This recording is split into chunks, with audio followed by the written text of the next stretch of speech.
Buenas tardes. Muchas gracias. Hoy estoy acá para decirles que Occidente está en peligro. Está en peligro porque aquellos que supuestamente deben defender los valores de Occidente se encuentran cooptados por una visión del mundo que inexorablemente conduce al socialismo y, en consecuencia, a la pobreza.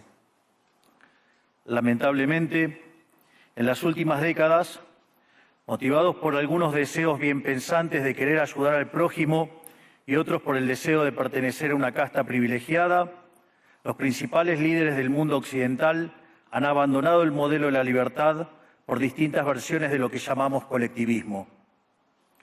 Nosotros estamos acá para decirles que los experimentos colectivistas nunca son la solución a los problemas que aquejan a los ciudadanos del mundo, sino que, por el contrario, son su causa. Créanme, nadie mejor que nosotros los argentinos para dar testimonios de estas dos cuestiones.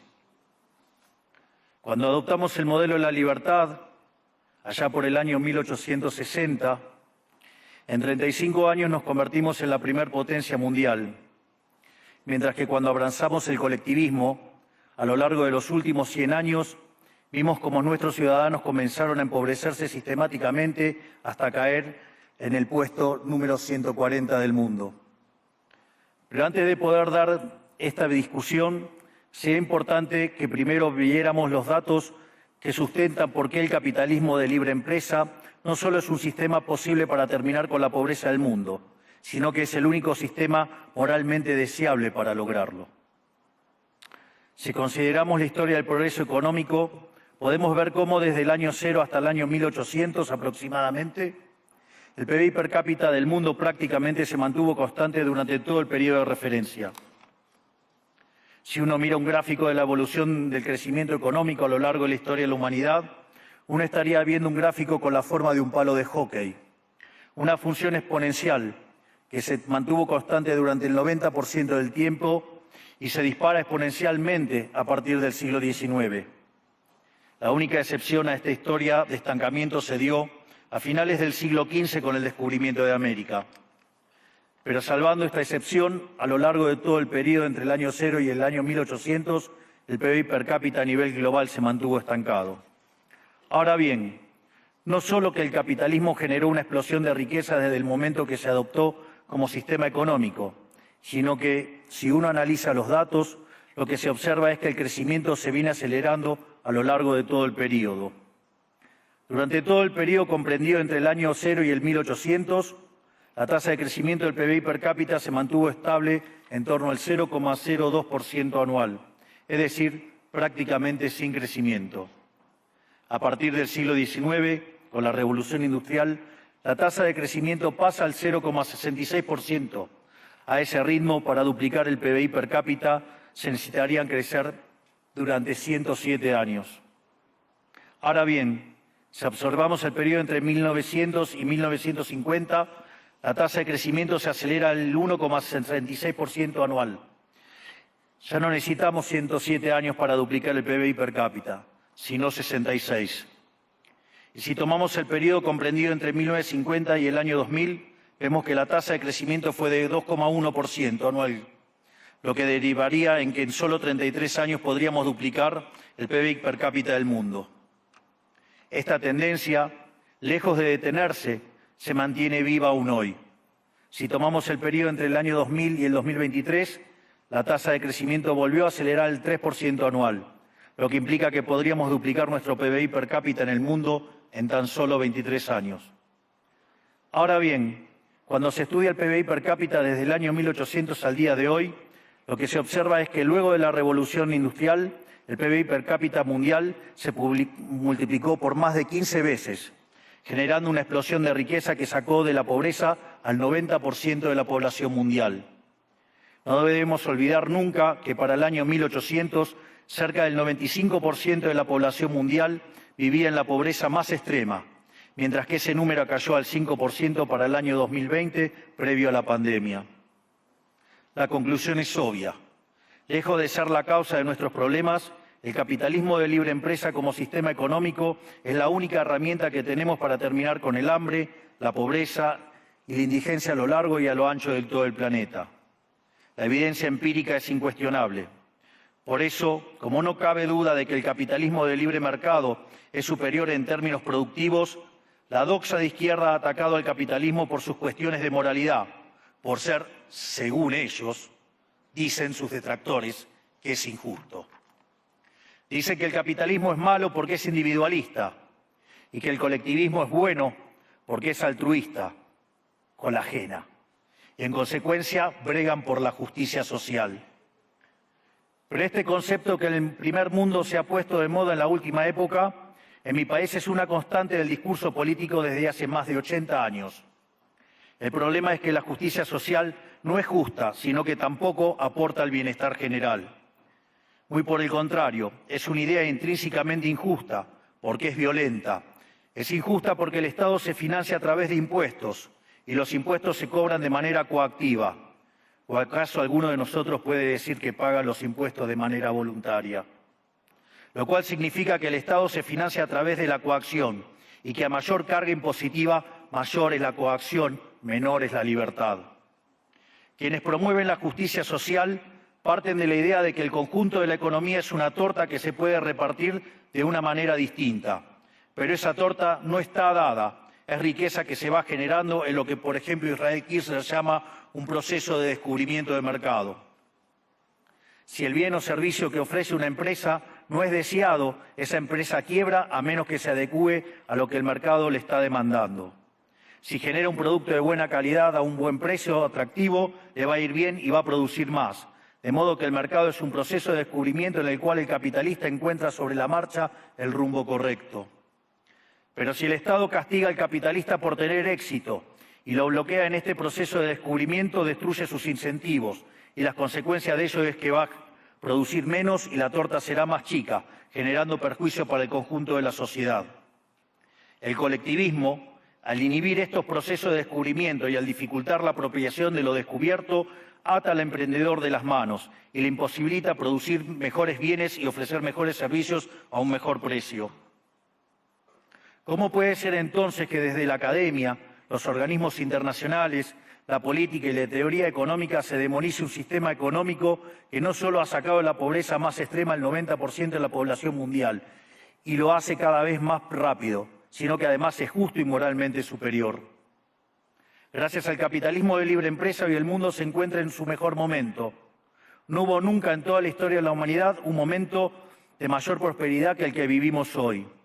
El mundo de hoy es más libre, más rico, más pacífico y más próspero que en cualquier otro momento de nuestra historia.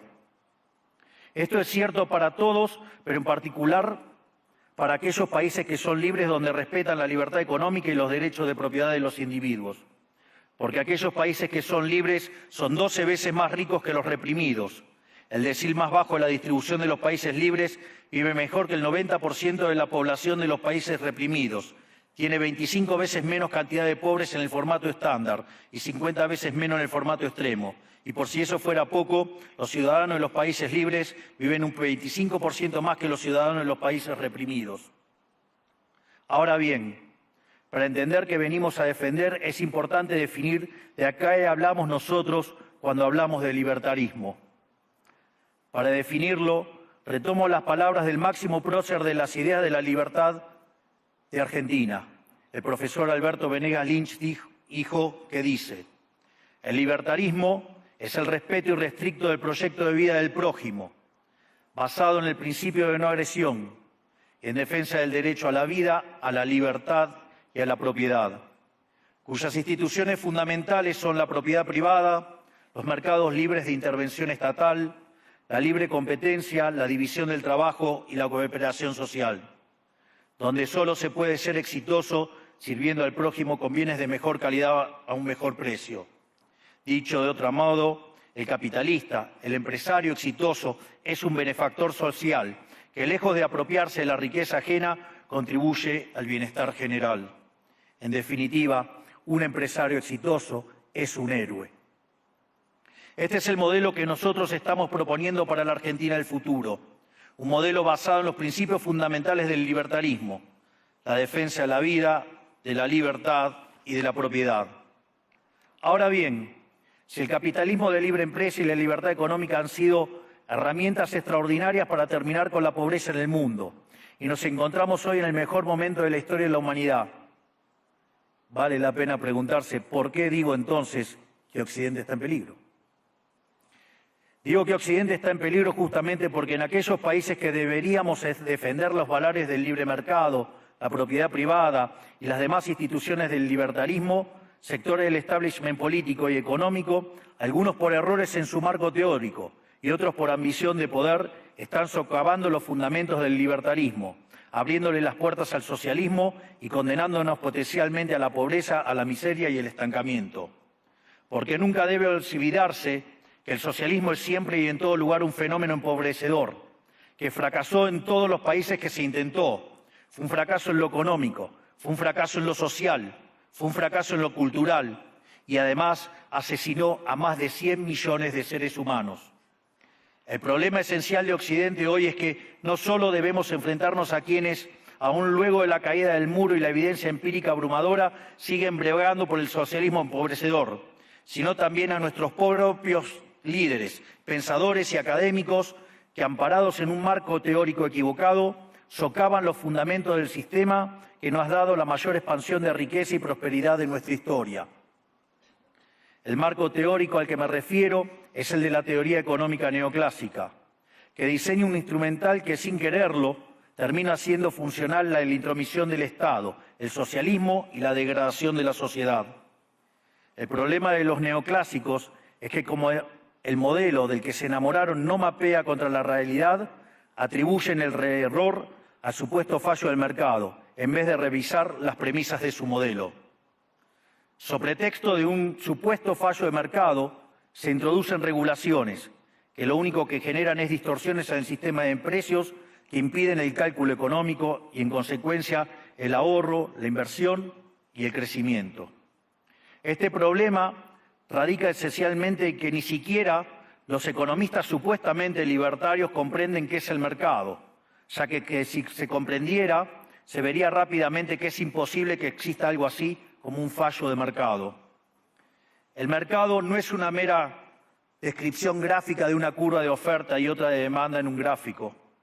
El mercado es un mecanismo de cooperación social donde se intercambian voluntariamente derechos de propiedad. Por lo tanto, dada esta definición, hablar de fallo de mercado es un oxímoron. No existe el fallo de mercados. Si las transacciones son voluntarias, el único contexto en el que puede haber un fallo de mercado es si hay coacción. Y el único con la capacidad de coaccionar de manera generalizada es el Estado, que tiene el monopolio de la violencia.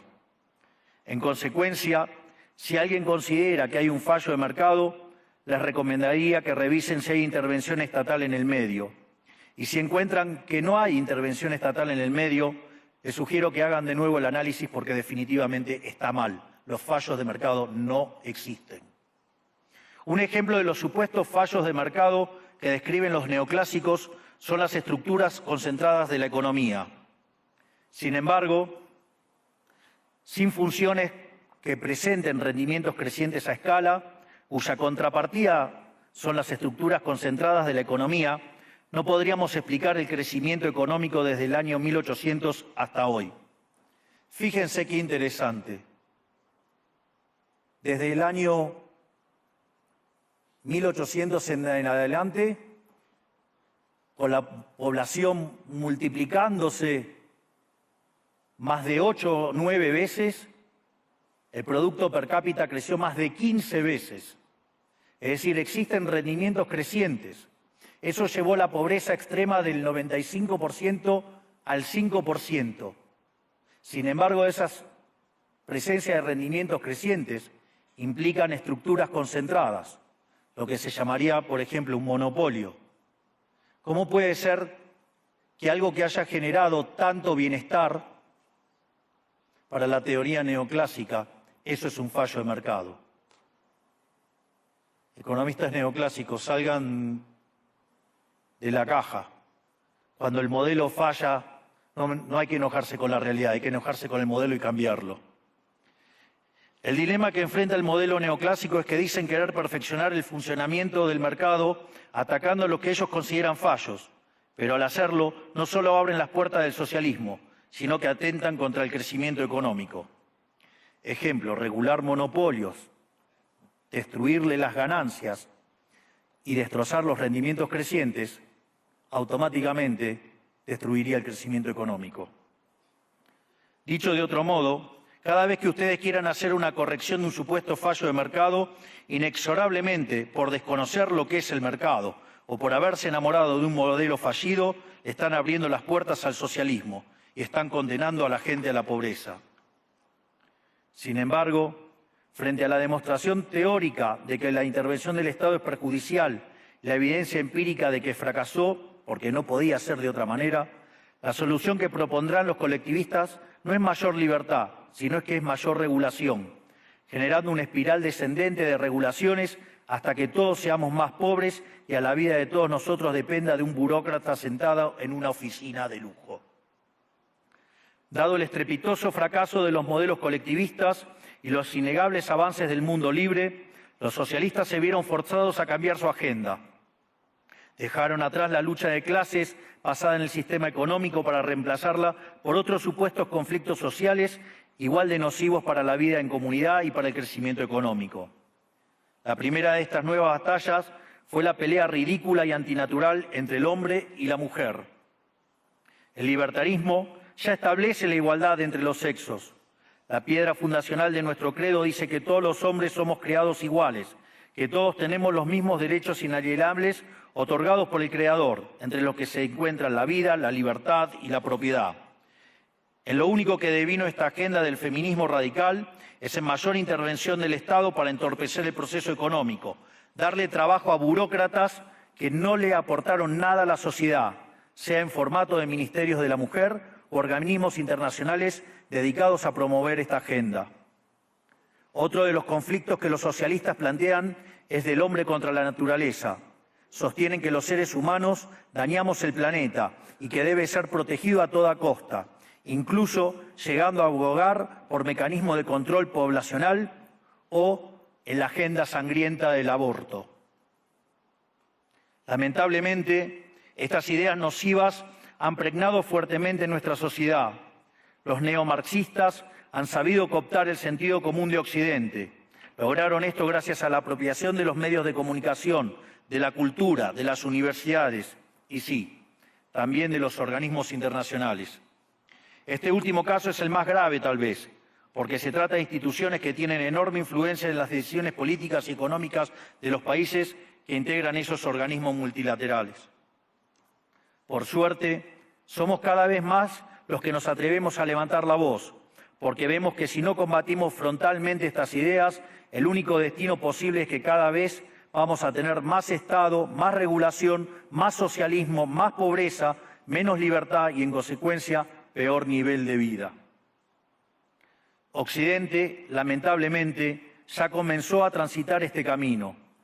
Sé que a muchos les puede sonar ridículo plantear que Occidente se ha volcado al socialismo, pero solo es ridículo en la medida que uno se restringe a la definición económica tradicional del socialismo, que establece que es un sistema económico donde el Estado es el dueño de los medios de producción.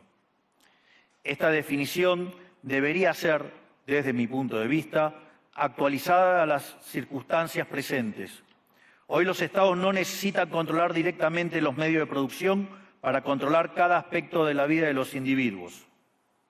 Con herramientas como la emisión monetaria, el endeudamiento, los subsidios, el control de la tasa de interés, los controles de precios y las regulaciones para corregir los supuestos fallos de mercado pueden controlar los destinos de millones de seres humanos.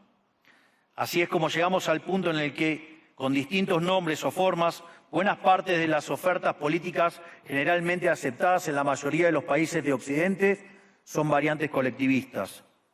Ya sea que se declamen abiertamente comunistas, fascistas, nazis, socialistas, socialdemócratas, nacionalsocialistas, demócratas cristianos, keynesianos, neokeynesianos, progresistas, populistas, nacionalistas o globalistas.